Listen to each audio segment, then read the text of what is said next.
Mungkin akan saya sampaikan biodata beliau ya. Beliau adalah lulusan dari Institut Pertanian Bogor, jurusan Teknologi Pangan. Beliau sudah cukup senior ya Pak, lulusan tahun berapa itu? Kemudian pengalaman kerja beliau, pada tahun 89 sampai 90 eh, di PT Indonesia Brazil Cafe sebagai production manager. Kemudian juga beliau 8 tahun di Indofood, Sukses Makmur sebagai R&D, PDQC, PDQA, Production, dan Proses Engineer. Juga beliau kurang lebih 7 tahun di UP ya, PT UP Indo Jelly Cup sebagai QC dan QA Manager. Kemudian beliau juga pernah bergabung di PT Garuda Food Putra Putri Jaya, cukup lama juga, kurang lebih 7 tahun juga di PT Garuda Food sebagai Head of Corporate QA, GMQA di Garuda Food. Kemudian beliau juga pernah di SGS Indonesia. SGS Indonesia Bapak Ibu sekalian sudah familiar dengan nama itu sebagai Certification Manager dan Project Manager. Kemudian beliau juga saat ini dan sebelumnya juga bergabung di PT 3 Pilar Sejahtera Food dengan posisi terakhir General Manager Quality Assurance. Beliau juga aktif di PSN. Beliau juga pernah di JMKP, Jaminan Mutu Keamanan Pangan, sebuah lembaga untuk sertifikasi kompetensi. Beliau pernah bertindak di sana sebagai technical manager.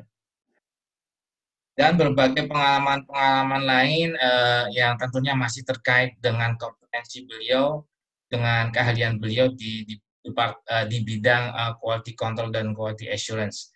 Beliau ini salah satu dari, kalau Bapak Ibu pernah melihat SNI HACCP, nah, SNI HACCP itu dikeluarkan tahun 94 kali ya. Beliau adalah salah satu penyusunnya, salah satu penyusun dari SNI HACCP tersebut. Silahkan nanti Bapak Ibu bisa tanya-tanya dan mendengarkan penjelasan beliau terkait quality control di industri pangan yang tentunya mudah-mudahan sangat bermanfaat sekali buat kita. Dari pengalaman beliau sekian puluh tahun, kita dengan duduk di sini saja sudah bisa memetik pengalaman dan implementasi yang QC yang tepat untuk industri pangan di tempat kerja kita, ataupun buat teman-teman yang fresh graduate atau yang masih job seekers untuk menambah pengalaman nanti menghadapi dunia kerja. Sebagai informasi saja, nanti kita juga di next week, di agenda bulan Desember ini kita ada training juga masih terkait quality series, yaitu tanggal 12 kita akan ada training tentang sanitasi, cleaning dan sanitasi. Kemudian di tanggal 19 kita akan ada training metode sampling di industri pangan. Silahkan Bapak Ibu bisa join. Untuk teman-teman yang hari ini join training, insya Allah kita akan berikan diskon 50% untuk training next week. Silahkan apabila nanti ada yang berminat, kita sudah ada datanya, silahkan daftar nanti di dalam link Google Form yang sudah kita sediakan. Baik, untuk menyingkat waktu, kita akan training hari ini 3 jam dengan Bapak Andi. Nanti Bapak Andi akan menyampaikan pemaparannya. Teman-teman yang akan ada pertanyaan, silahkan bisa sampaikan via chat ya. Demikian untuk awalan dari kami. Silahkan Pak Andi untuk bisa menyampaikan presentasi pemaparannya pada pagi hari ini. Silakan Pak. Oke. Assalamualaikum warahmatullahi wabarakatuh. Selamat pagi. Saya usahakan apa yang saya sampaikan dengan ringan karena kita punya latar belakang. Kemudian yang kedua saya sampaikan bahwa kalau misalnya ada yang mau bertanya, dipotong aja Pak. Saya lebih suka dengan langsung terjawab pertanyaannya. Baik, saya coba buka slide-nya ya, saya share.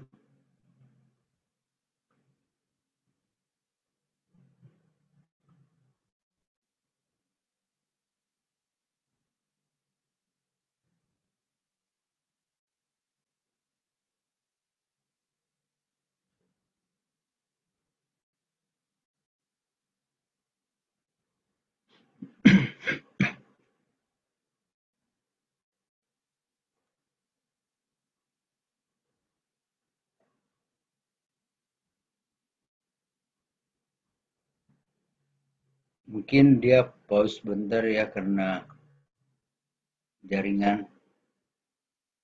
Tapi saya pikir biasanya cepat. Sudah kelihatan belum? Saya sendiri belum kelihatan. Saya ulang lagi. Saya share ulang.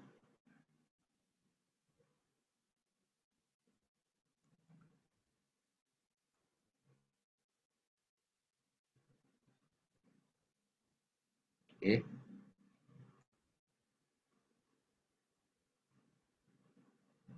Cukup jelas, Pak. Sudah ya? Udah keluar ya? Cukup, Oke. ya jelas. Saya mau cerita quality control di industri pangan. Jadi saya mau cerita quality control di industri pangan populer. Jadi saya nggak mau terlalu teori. Walaupun bahan presentasi saya slide-nya banyak, tapi saya akan dengan cepat supaya semuanya tercakup ya. Kalau terlalu cepat, kurang jelas ditanyain. Saya mulai dari prinsip. Jadi ada 3 yang saya akan sampaikan. Prinsip dan konsep pengendalian mutu. Kemudian kedua adalah pelaksanaan pengendalian mutunya. Bagian ketiga adalah tools apa yang kita pakai untuk menyempurnakan sistem quality control kita. Pertama saya ceritakan bahwa kalau kita bicara quality control, kita tahu dulu ISO punya definisi bahwa satu benda produk itu disebut berkualitas jika karakteristik dari produk itu syaratan. Kita diamin dulu di situ biar belum jelas. Yang kedua saya paling suka pakai adalah TED dari Philip Cosby. Dia bicara conformance to requirement. Garuda Food ini sebagai definisi mutu sesuai dengan persyaratan. Juran gunakan istilah fitness for use dan Sumner itu fitness. Oke, lepas dari itu saya balik lagi bahwa yang namanya produk berkualitas itu kalau harapan konsumen. Jadi Cosby punya quote yang saya suka sekali adalah bahwa coba berpikir quality control definisinya sendiri adalah pengendalian mutu. Jadi bagaimana cara kita di penan untuk mengendalikan kualitas produk. Jangan pemeriksaan kemudian perbaikan, tapi pikirin bagaimana supaya kita bisa mencegah ketidaksesuaian itu. Jadi kenali sejak awal. Jadi quality plan itu ada, kita buat rencana penentu, kita buat demikian rupa sehingga kita bisa identifikasi apa yang kira-kira berpotensi masalah. Kemudian kita cegah itu sedemikian sehingga tidak terjadi kerja ulang dan tidak terjadi penan. Itu yang mau dicapai. Nah, tadi kita ada definisi bahwa quality control itu comments to requirement. Jadi perusahaan yang paling bagus menjaga kualitas produknya adalah paling tepat mengerti harapan pelanggan. Pelanggan tuh maunya apa? Kita terjemahkan dengan tepat. Kalau kita menjual produk ke institusi, itu tidak begitu sulit langsung dengan buyer kita, dengan pelanggan kita. Tapi kalau kita menjual retail ke umum, maka sulit kita berbicara ke orang-orang untuk dapatin maunya apa sih tentang produk saya. Jadi maunya apa tentang produk saya. Makin tepat terjemahkan apa maunya pelanggan, makin puas pelanggan terhadap produk kita. Jadi untuk memenuhi harapan pelanggan ini butuh keterampilan. Quality control itu seni. Ada lagu apa anak-anak pada hari Minggu ku turun raya ke kota, kemudian jadi quality control itu kan diterjemahkan pengendalian mutu ya. Mengendali kuda supaya baik jalannya, artinya mengendali kuda ini artinya ini nggak ada di atas rel. Mungkin dia ke kanan, kita bawa ke tengah lagi, ke kiri kita bawa ke tengah lagi. Jadi di situ seninya. Jadi quality control ini pekerjaan yang asik. Pekerjaan yang asik, bawa kuda, bawa quality ini, bawa kita tahu dia harus ada di mana, dan penyimpangan terjadi, itu kita juga sudah tahu bahwa ini akan ada penyimpangan seperti ini dan kita awasi, kita lurus kembali. Kemudian waktu orang bicara tentang zero defect, nol cacat ya. Di quality control ini definisi zero kan cacat maksimal 0,5% dan dicapai 0,5% berarti saya zero defect. Jadi nggak bisa nggak ada cacat, apalagi kalau industri makanan. Industri makanan itu keleluasaan atau range dari kualitasnya itu tidak rapat sekali. Bikin misalnya komponen alat listrik, misalnya presisinya harus sangat tinggi. Di industri makanan tidak ada yang menuntut presisi sangat tinggi. Misalnya rasa asinnya naik dikit, turun dikit. Yang penting kita tahu mau dibawa kemana. Jadi kalau mau bekerja di quality control, itu siap-siaplah untuk bermain.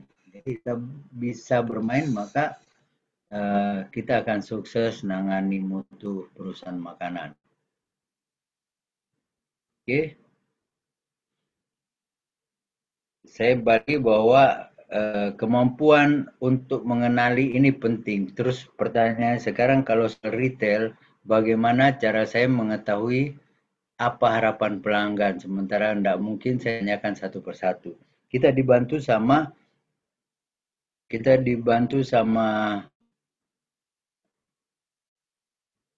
David Garvin tahun 87. Dia sebut dimensi mutu. 8 dimensi mutu ini nggak usah dihafalin. Tidak usah jadi kamus, tapi yang penting kita ketahui ini adalah guidance dari David Garvin bahwa kalau kamu mau tahu harapan konsumen, tahulah 8 dimensi mutu. 8 dimensi mutu ini nggak usah semuanya juga kita jalankan. Jadi dia bilang kalau mau tahu harapan konsumen, yang pertama konsumen itu bicara tentang performa, karakteristik utama produk. Kenali karakteristik utama produk kita, kemudian kendalikan kualitasnya. Yang kedua fitur, ciri khas. Ciri khas produk kita itu karakteristik yang kedua. Karakteristik lapis kedua, kenali dan kendalikan.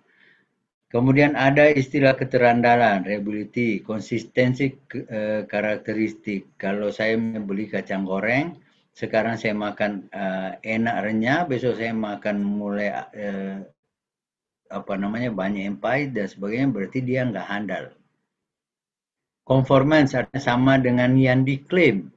Kalau conformance-nya di retail, itu apa yang kita klaim harus penuhi. Kalau kita bilang beratnya 8 gram, ya 8 gram. Kalau kita sebut renyah, maka kita harus jual produk yang renyah. Kemudian yang dimensi kelima adalah umur. Jadi orang juga nggak suka pendek, ataukah umurnya ditetapkan setahun, baru 3 bulan udah rusak. Kemudian diperbaiki, ini mungkin nggak ada di food. Estetika ini ada contohnya di kemasan. Apa gunanya quality control? Memeriksa packaging pada saat penerimaan, periksa warnanya. Jangan warna packagingnya ini keluar atas maksimal dan minimal. Kenapa? Minimal ini berarti dia biasanya pucat, asalnya kalau maksimal ini berarti dia terlalu pekat dari standar. Kenapa dibuat packaging itu rumit diperiksa sedemikian? Karena kita tahu bahwa salah satu dimensi mutu yang dinilai konsumen adalah estetika. Kalau produk kita kadang-kadang buram atau kadang-kadang cerah, itu berarti orang bisa anggap ini serius nggak sih ini perusahaan. Kalau perusahaan nggak serius, banyak kemasannya buram, cetakannya, mereka akan ragu kualitasnya. Karena begini, di industri makanan itu konsumen percaya terhadap label, bahwa kalau dia lihat labelnya bagus, kemasannya bersih, rapi dan sebagainya, dianggap produk ini aman. Seolah-olah makan produk yang kemasannya bagus itu tidak akan bikin sakit perut. Makanya pemerintah BPOM di seluruh dunia, pemerintahan seluruh dunia ikut campur bahwa dibikinlah aturan bahwa di BPOM kita misalnya untuk mengedarkan produk harus melalui pemeriksaan BPOM. Harus dapat izin BPOM berupa nomor MD. Karena konsumen itu tidak tahu memeriksa produk yang aman dengan tidak aman. Mereka cuma lihat kemasannya. Maka produsen dan pemerintah, produsen dikawal oleh pemerintah. Itu tujuannya. Nah, di sisi lain estetika kemasan ini penting untuk membuat konsumen senang terhadap produk kita. Yang ke-8 reputasi. Reputasi ini biasa pengaruh iklan. Jadi seperti apa sih produk kita dikenalnya? Ukuran tidak langsung. Saya contoh ini nggak perlu dihapus, tapi paling nggak pada saat kita berhadapan langsung dengan produk, pada kita mengendalikan kualitas, kita bisa berpikir tentang ini bahwa konsumen mau performance, karakteristik utama. Kalau saya jual roti, pasti rasa dan tekstur. Fiturnya rotinya masih hangat, bentuknya enak, menarik. Jangan terlalu susah dipegang. Jangan terlalu kecil, gampang jatuh kalau dipegang. Kemudian reliability. Hari ini saya beli, teksturnya lembut. Besok saya beli, teksturnya bentuknya tidak tetap. Bahwa konsumen mau itu. Ini semua yang jaga supaya seperti ini adalah quality control. Makanya ini saya masukin ini ke quality control supaya kita kalau mau bekerja di bagian quality control itu tahu bahwa inilah semua hal-hal yang harus dijaga. Semua spesifikasi sesuai. Kalau saya lihatnya sekian harus seperti itu. Kalau saya klaim bebas bahan pengawet, tidak pengawet, dan sebagainya. Durability, safe life, serviceability, kalau diterjemahkan di produk makanan mungkin respon terhadap komplain. Penampakan, warna, sampai kemasan. Roti saya jual, kalau roti saya hari ini agak coklat, besok pucat, lusa coklat sekali, itu dianggap tidak serius kalau ada konsumen yang jadi pelanggan saya.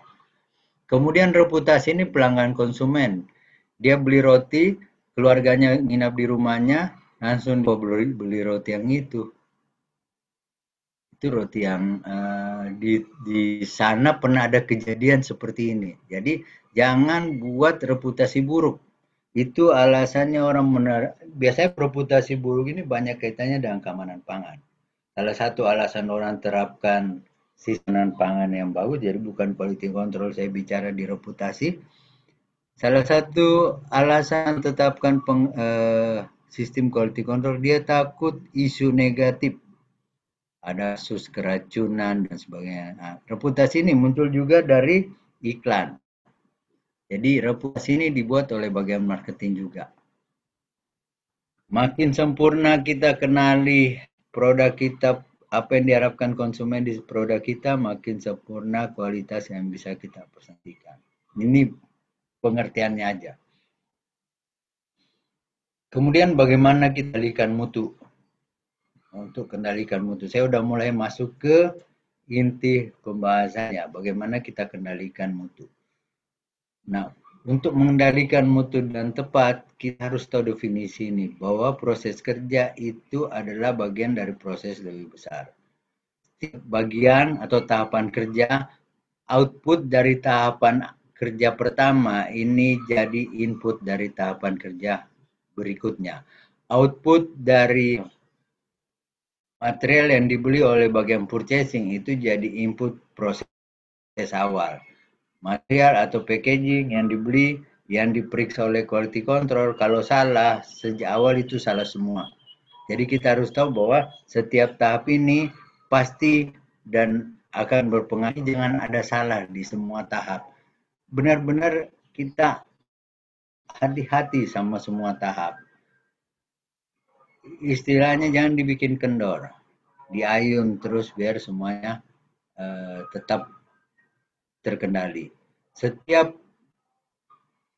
Jadi tahap berikut dari kita, misalnya saya bekerja di bagian di bagian penggorengan snack ya, maka pelanggan saya adalah bagian coating snack.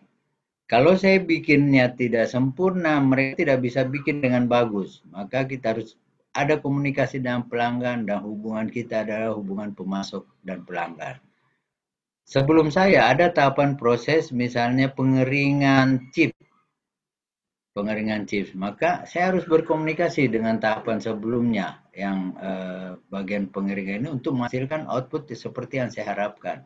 Mediator dari komunikasi bagian produksi itu adalah bagian quality control yang menjamin bahwa antara bagian dan terpenuhi hubungan pemasok pelanggan itu adalah tugasnya quality control.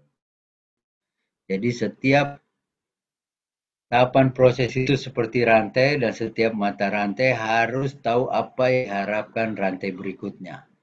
Jadi harus dia kenali apa yang saya bikin tempat ini. Harus seperti apa persyaratannya supaya pelanggan saya puas. Secara keseluruhan, Departemen Quality jaga kualitas produk di organisasi. Jadi alur proses seperti ini. Jadi proses A, B, C, D, E itu semua proses C, pemasoknya adalah proses B, pelanggannya adalah proses D, dan seterusnya. Jadi ini yang harus jadi bayangan pada saat kita kerja di Departemen Quality Control. Nanti mungkin ini lebih jelas di slide berikutnya untuk yang belum masuk ke dunia kerja. Ya, didengerin aja dulu. Nah, saya paling sering ini apa yang LKMP ini. Saya paling sering buat oleh Philip Cosby juga. Namanya lembar kerja model proses. Jadi kalau kita bekerja yang jadi dari urutnya kita harus tahu saya bekerja bagian mana sih. Misalnya bagian frying, penggorengan. Dan yang kedua yang kita jawab, frying itu dimulai dari mana sampai mana. Saya dari misalnya terima chips kering dari bagian drying sampai ke produk dikirim ke bagian coating misalnya. Ini istilah-istilahnya, ini istilah lokal. Jadi bayangkan aja. Jadi saya definisikan saya mulai dari mana, selesai di mana. Nah, di sini nomor 3-nya adalah output. Mau bikin hasil goreng dengan persyaratan seperti apa. Dan siapa nanti yang saya komunikasi untuk lengkapi persyaratan saya. Jadi itu yang pertama. Jadi bukan input dulu, output dulu. Nah, kalau saya mau bikin seperti itu, maka saya perlu input bahan dan informasi yang seperti apa, saya dapatnya dari mana, dan saya harus membuat persyaratan supaya saya bisa penuhi persyaratan output. Selebihnya dikontrol oleh 4 proses. Jadi tahu outputnya, inputnya udah benar, ada 4 faktor lagi yang pengaruhi. Yang pertama adalah mesin dan peralatan. Yang kedua adalah, ini nggak jelas ya, pelatihannya apa. Terus yang ketiga prosedur kerjanya, yang keempat standarnya yang kita kuasai. Ini 4 faktor yang kendalikan proses. Jangan keluar dari sini. Saya ambil contoh bahwa jadi kita nggak boleh keluar dari biaya produksi yang ditargetkan. Harus jalan sesuai prosedur tertentu. Berarti kita harus tidak boleh keluar dari prosedur itu. Kemudian mesin, peralatan dan perlengkapannya harus kita cek apakah dia siap untuk digunakan. LKMP. Tapi kunci dari LKMP yang mau saya sampaikan bahwa tahu dulu apa inputnya, apa outputnya, dan outputnya harus seperti apa. Sebelum jalan kerja, sebelum memulai proses, tahu dulu itu mau apa sih kita. Jangan langsung main goreng aja. Nah, orang quality control itu harus tahu betul. Harus tahu betul yang namanya persyaratan output tiap tahap proses dan persyaratan Output ini, input ini didapat dari persyaratan output tahap sebelumnya, LKMP. Aktivitas QC di pabrik makanan seperti ini. Pada saat pertama kali industri makanan itu dimulai dari ada permintaan dari marketing. Marketing merancang target penjualan, target keuntungan, kemudian dia minta ke pabrik, tolong proseskan ini sejumlah sekian. Jadi kita mulai ke permintaan marketing yang sampai bagian production planning dan inventory control atau PPC. Jadi dimulai dari ada order dari marketing kita. Quality control mensupport semua bagian. Pada saat PPIC mau produksi atas permintaan marketing, kita informasikan kondisi mesin dari aspek QC. Pakai aja mesin yang ini yang bagus, mesin yang ini nggak siap. Di kita juga kasih tahu, dia kan sebelum penuhi permintaan marketing, nanti dia akan cek bisa diproduksi nggak ada materialnya. RM itu raw material, PM itu packaging material, finish good, FG itu finish good. Itu istilah kalau yang baru belum masuk ke industri makanan nanti bingung. Jadi ada raw material, bahan baku, tepung, gula dan sebagainya, ada packaging material seperti kemasan primer, karton box, ada produk akhir. Nah, pada saat PPIC mau rencanakan produksi, dia cek stok-stok dulu. Ada nggak material untuk bikin berapa, kurang berapa, nanti diajukan pembelian. Nah, bagian quality control harus kasih tahu, ini barang ada tapi rusak, atau memang bisa dipakai. Ini bagaimana kondisinya. Ini tahap awal di PPC. Setelah PPC, ternyata ada berapa yang kurang, maka purchasing akan melakukan pembelian memenuhi itu. Nah, terkait dengan purchasing, quality control akan komunikasikan bahwa beli RM-nya seperti ini ya, syaratnya seperti ini. Dia kasih tahu juga vendor kita itu hasil penilaiannya seperti ini. Jadi kalau misalnya mau beli, prioritaskan vendor A misalnya. Karena barang yang dia kirim selalu bagus. Kalau misalnya dia butuh vendor baru, kita support dengan lakukan evaluasi vendor. Purchasing beli barang, kemudian di warehouse. Barangnya datang, diterima, disimpan di warehouse. QC masuk di situ, periksa barang sebelum diterima, kemudian pastikan yang bagus saja diterima, kalau jelek ditolak. Selama penyimpanan, quality control monitoring. Pada saat barang mau dikirim ke produksi, quality control bantu periksa apakah sudah tepat, apakah kondisinya masih bagus. Masuk ke dalam produksi. Di sini quality control bantu proses produksi itu rejectnya jangan banyak. Kualitasnya tepat seperti yang diharapkan. Dibantu supaya tidak terjadi breakdown atau kerusakan mesin dan menekan pemborosan. Jadi QC harus punya keterampilan seperti itu. Selanjutnya setelah jadi dikirim ke gudang finish good, gudang produk akhir, maka QC bantu pastikan bahwa finish good itu sudah dia rilis sebelum dikirim masuk. Selama penyimpanan dia pantau, dia monitoring. Pada saat proses distribusi dia dampingi supaya distribusi dilakukan dengan cara yang benar. Kemudian di distributornya sendiri, dia informasikan status mutu produk pada saat proses distribusi untuk pada saat akan melakukan pengiriman, di orang quality control akan memeriksa produk yang mau dikirim untuk melihat apakah ini layak atau enggak.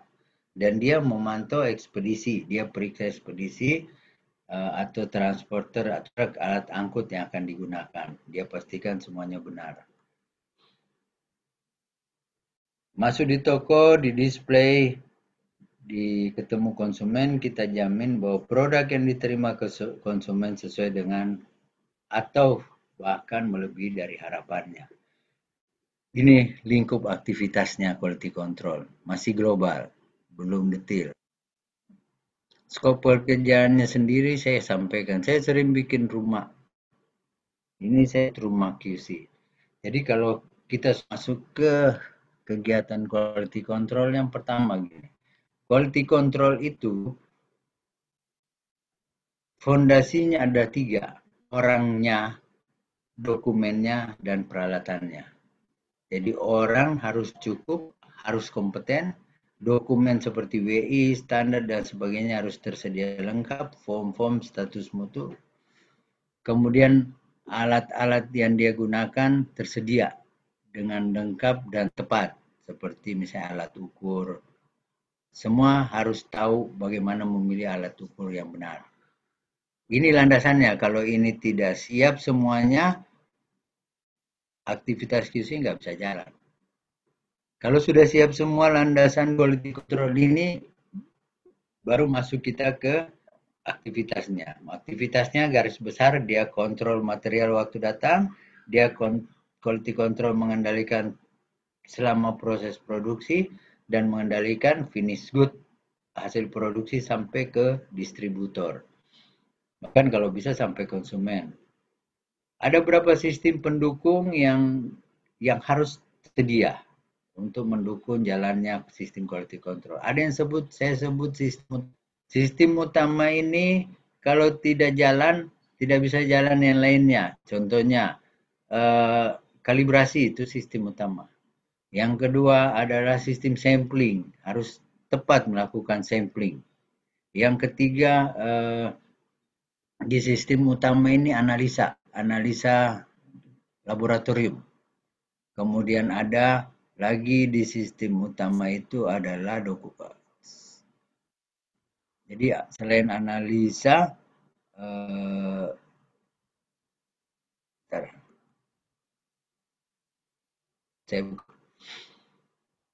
jadi proses kontrol, RM kontrol, dan finish good control, itu operasionalnya. Basicnya adalah quality document. Operasional QC,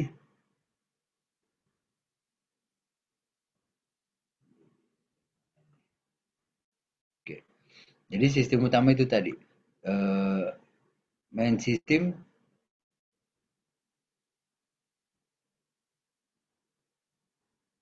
kenapa muncul? Jadi main sistem utama di sistem quality control adalah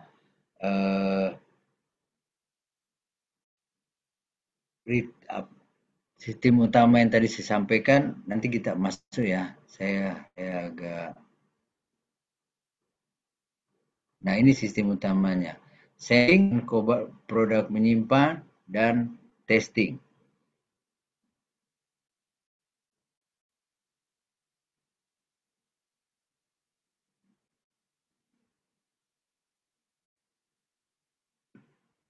Ini sistem. Yang pertama kalibrasi, yang kedua laboratorium, testing dan analisis, yang ketiga cara sampling, yang keempat penanganan produk menyimpan, yang kelima kontrol dokumen. Itu adalah sistem utamanya dari quality control. Oke, saya balik dulu ya ke sini. Nah, sistem pendukung dan sistem lainnya adalah kegiatan QC for non QC. Nanti saya jelasin satu-satu. Oke.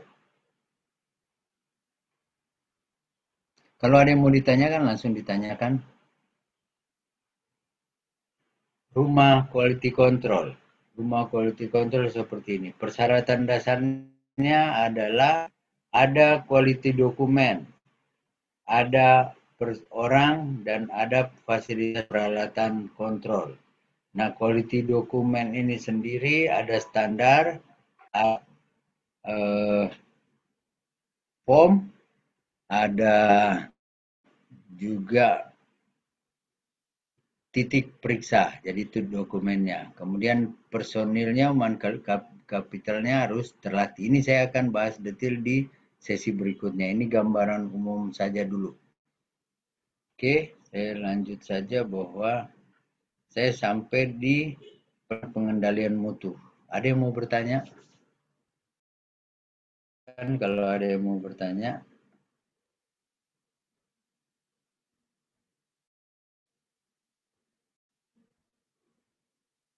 Kalau tidak ada, saya lanjutkan.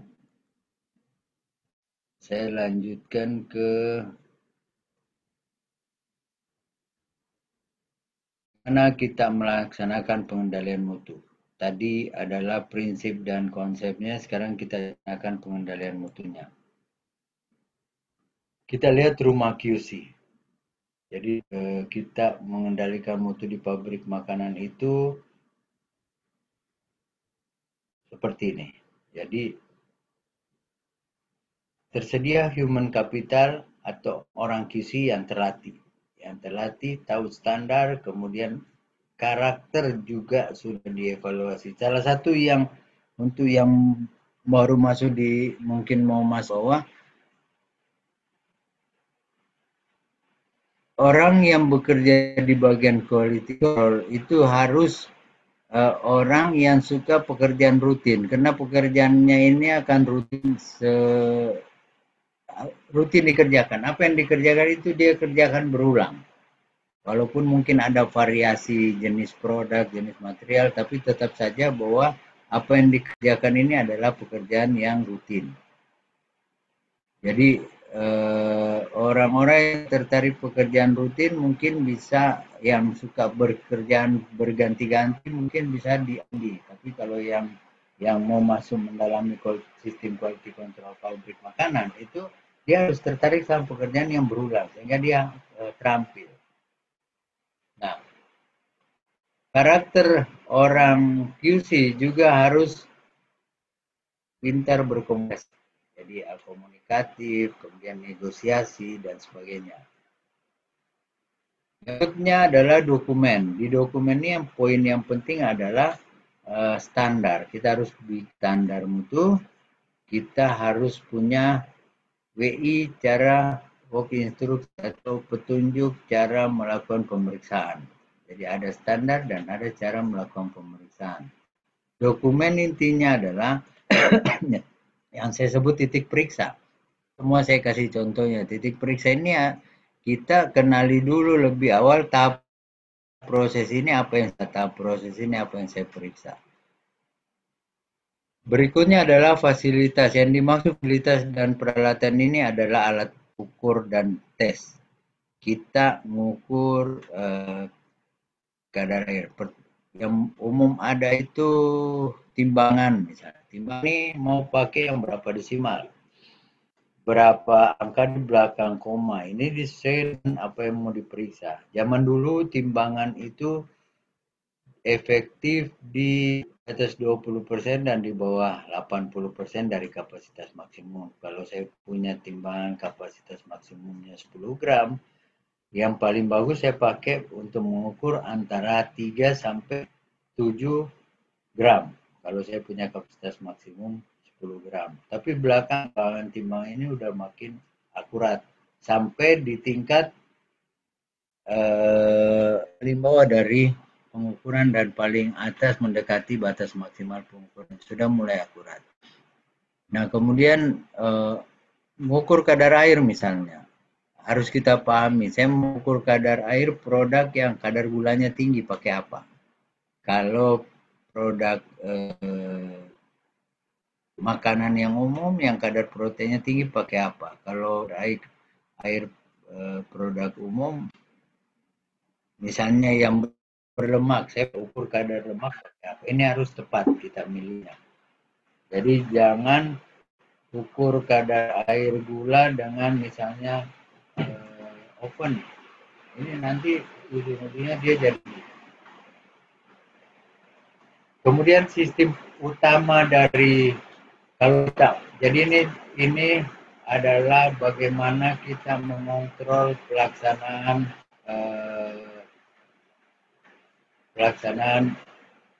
quality control operasional. Mungkin saya tanya dulu, ini jelas nggak suara saya? Karena di sini hujan. Pak Heri, ada noise nggak? Iya Pak, ada suara-suara sedikit. Oke Bapak, jangan bergeser-geser Pak, biar suaranya konsisten Pak. Oke. Tapi mengganggu banget nggak? Di sini agak hujan, agak deras, jadi saya takut suara mengganggu. Oke, saya lanjut. Kita bicara tentang operasional QC. Operasional QC atau bagaimana QC mengendalikan proses produksi. Bagaimana kegiatan quality mengendalikan produksi. Maka untuk bisa kendalikan produksi itu ada 8 poin yang diperhatikan. Orang, dokumen, WI, alat kendali mutu, kemudian sistem utama itu adalah pertama kalibrasi. Jadi semua peralatan terkait. Yang kedua adalah cara sampling yang benar. Nanti saya jelasin satu-satu. Yang ketiga adalah setelah kita sampling, testing, dan analisis. Yang keempat dengan produk yang menyimpang. Yang kelima adalah kontrol dokumen. Kemudian di atasnya ada sistem pendukung, vendor evaluasi, retain sample, recall, dan traceability. Payungnya adalah QC non QC. Ini rumah QC. Kalau kita sudah paham semua poin di sistem pengendalian mutu ini, saya rasa dulu biasanya saya nanyain anak-anak tim saya, kamu sudah kuasai semua sistem ini, kamu pindah dari sini jadi kepala bagi quality control, bangun departemen quality control sendiri, dan alhamdulillah banyak dari mereka yang berdiri sendiri kemudian jadi manajer QC di tempat lain. Tapi dia harus kuasai dulu tuh poin-poin ini. Jadi poin dia kuasai dengan detail, dengan tepat. Oke, saya lanjut. Tadi kita bicara tentang human capital, saya masuk ke human capital. Human capital ini maksudnya orang QC. Pak Andi, ada yang nanya QC for non QC itu apa? Mungkin dikasih Ya. clue-nya dikit, Pak. QC for non QC itu apa? Mungkin dikasih clue-nya sedikit, mungkin Pak, buat yang bertanya. Kalau saya gini, karena saya nggak bisa buka chat, jadi tolong ditanya langsung, buka speakernya, nanya, biar lebih hidup ininya, seminarnya. Siapa yang mau nanya? Aja mic-nya, kemudian langsung bertanya. Karena sebenarnya materi ini saya siapkan dengan konten bahwa ada tanya jawab di tengahnya. Silahkan. Selamat pagi, Pak. Selamat pagi. Silakan. Itu Pak, saya mau tanya, maksudnya QC for non QC itu seperti apa Pak itu? Atau sistem atau sebuah sebuah rancangan itu ya?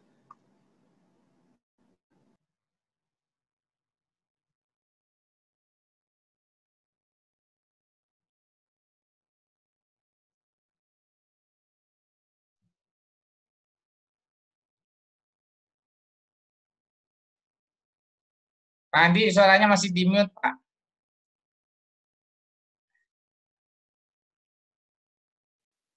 Kenapa bisa kemut? Ya. Ya.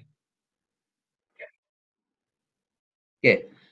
For non QC ini satu istilah, satu sistem di mana nanti di akhir juga saya jelaskan sedikit bahwa QC for non QC ini adalah sebagian titik pemeriksaan QC itu dipindahkan ke bagian produksi.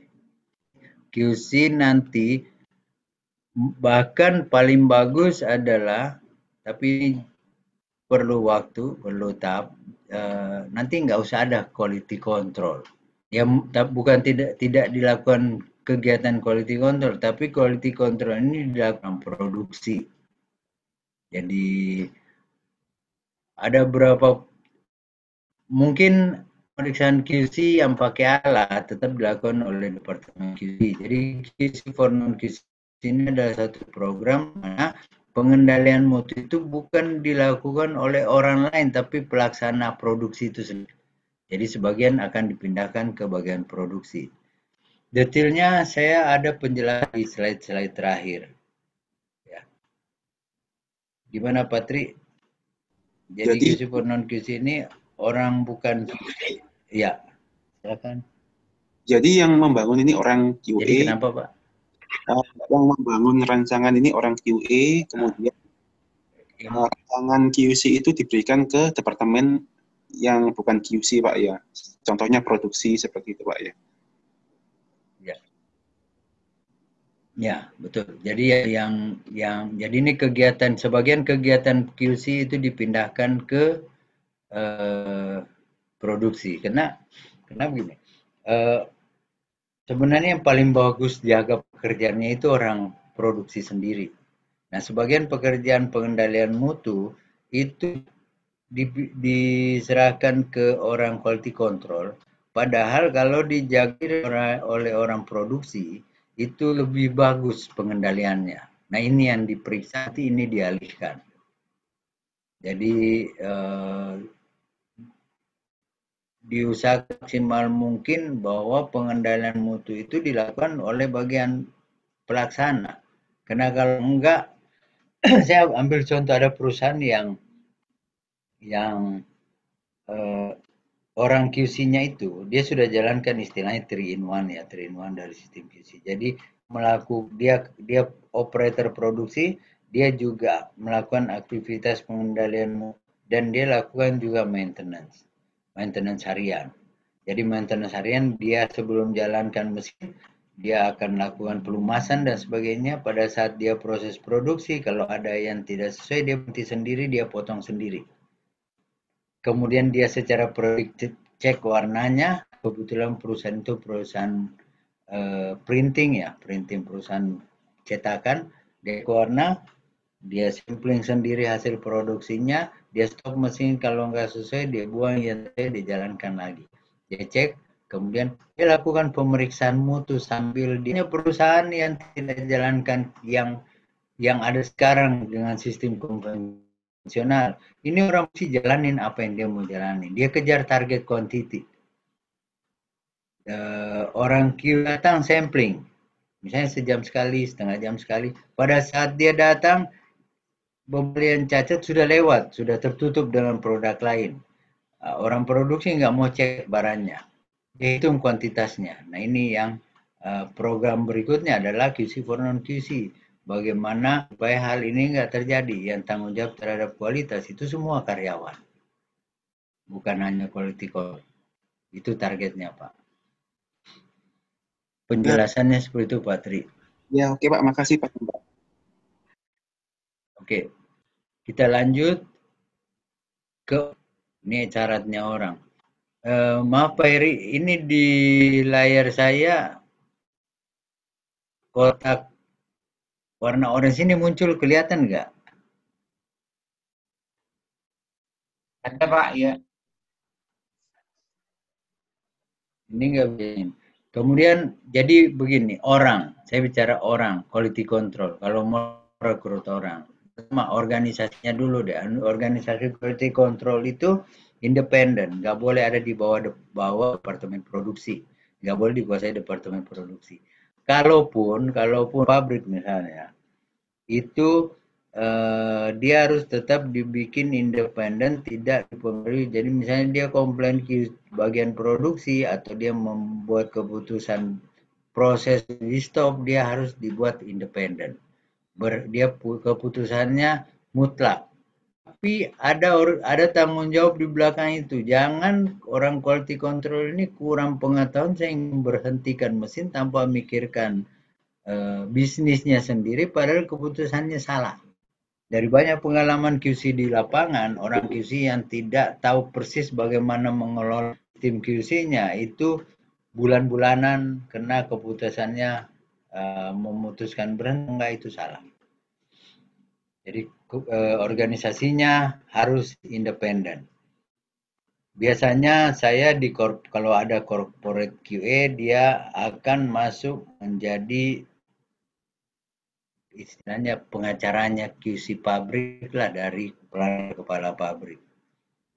Keputusannya harus independen. Kemudian yang kedua, jumlah personil ditetapkan berdasarkan quality plan. Bagaimana kalau misalnya gini, kalau Bapak ditanya isinya udah cukup atau belum. Nah, caranya bagaimana? Pertama, bikinlah rencana mutu. Tiap tahap proses kenali apa yang mau diperiksa.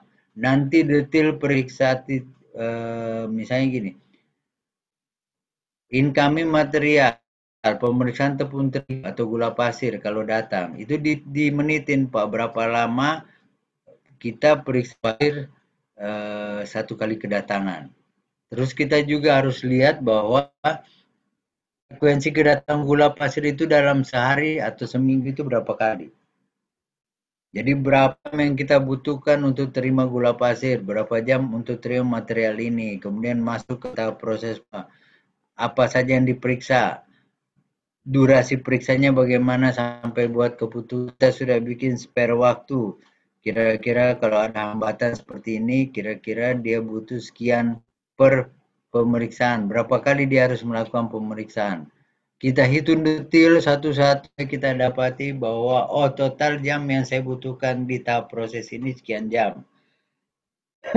Hitungan kita bahwa satu orang itu dalam seminggu, dalam menyediakan 8 jam. Dari situ kita bisa putusin berapa orang yang kita butuhkan. Tapi kalau ada pecahan, tarik ke bawah. Jadi lebih bagus sedikit lebih kurang daripada lebih. Jangan lebih. Kalau misalnya 8,7 orang kalau hasil baginya, jumlah jam kerja dibagi 8 untuk jam kerja per orang, kita ketemu misalnya atau 5,7 jam, 5,7 orang, rekrut 5. Karena beberapa pemeriksaan QC itu dalam keadaan tertentu bisa hilangkan. Jadi kita harus terampil di situ. Dari situ kita tahu bahwa saya butuh quality control itu sekian orang di tahap proses A, di tahap proses B, saya butuh sekian. Kemudian kompetensi personil QC harus dikembangkan terus-menerus. Kompetensi ini apa? Kompetensi ini mencakup skill, knowledge, dan attitude. Skill, knowledge, dan attitude. Skill ini tiap ada metode pemeriksaan, ada material baru, harus dia diajarin caranya yang tepat. Kadang-kadang kita pikir orang bisa, ternyata pas dicek, kita kaget. Saya pernah cek jumlah orang kebetulan waktu itu orang produksi melakukan pengukuran panjang kemasan misalnya. Nah, kalau saya cek ada yang tidak tahu menggunakan penggaris. Ada yang tidak tahu membaca angka di. Jadi jangan berasumsi, cek kompetensi setiap orang. Dan harus dikembangkan terus muncul material-material baru, proses-proses baru. Jadi training personil ini paling kencang harus dilakukan oleh Departemen Quality Control. Kemudian tugas tanggung jawab dan wewenang orang quality control harus jelas dan tegas. Contoh salah satunya adalah quality control lapangan atau biasa disebut field. Itu wewenangnya adalah merilis atau mengizinkan masuk barang yang sesuai standar. Itu aja. Jadi dia cuma berwenang merilis barang yang sesuai standar. Dia tidak berwenang menolak barang yang tidak sesuai standar. Dia tidak berwenang untuk merilis barang yang tidak sesuai standar. Jadi barang tidak standar kemudian dia bikin dispensasi misalnya. Dibikin dispensasi kemudian diizinkan walaupun tidak sesuai standar. Nah, itu bukan wewenang dia. Itu bisa dikasih sanksi kalau dia lakuin. Kasih tahu ke sipil nomor 1, merilis barang tidak sesuai standar. Gimana kalau saya misalnya mau barang tidak sesuai standar, apakah saya boleh reject? Tunggu dulu. Kita atas tanggung jawab. Kalau jumlahnya sekian, kamu boleh reject.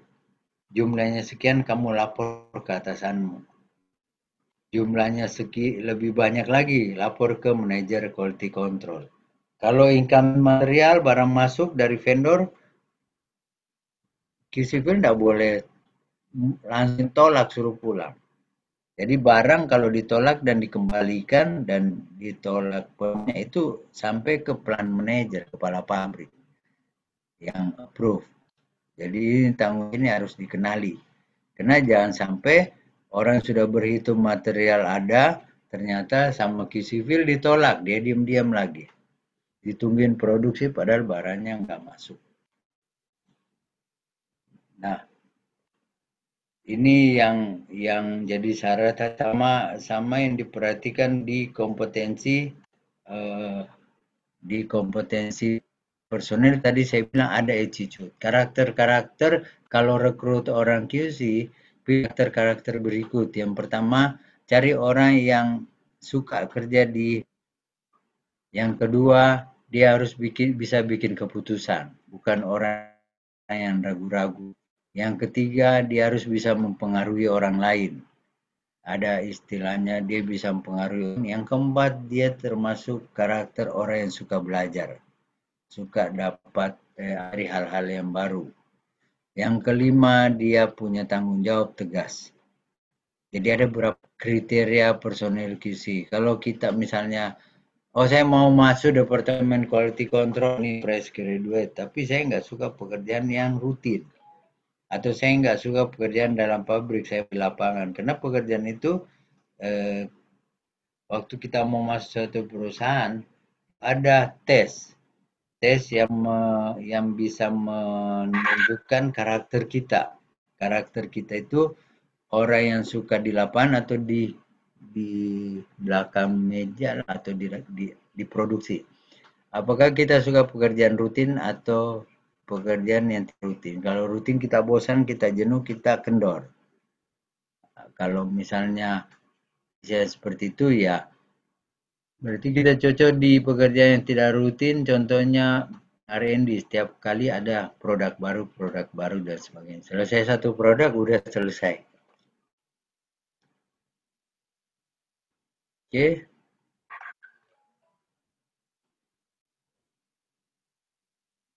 Nah, yang kedua setelah orang adalah dokumen. Ini 7 aja dokumen pentingnya QC. Yang pertama titik periksa atau quality plan. Ini jadi dari kerja QC. Titik periksa itu dibuatnya begini. Ya, seperti ini. Yang pertama, kita buat dulu flow prosesnya. Flow prosesnya misalnya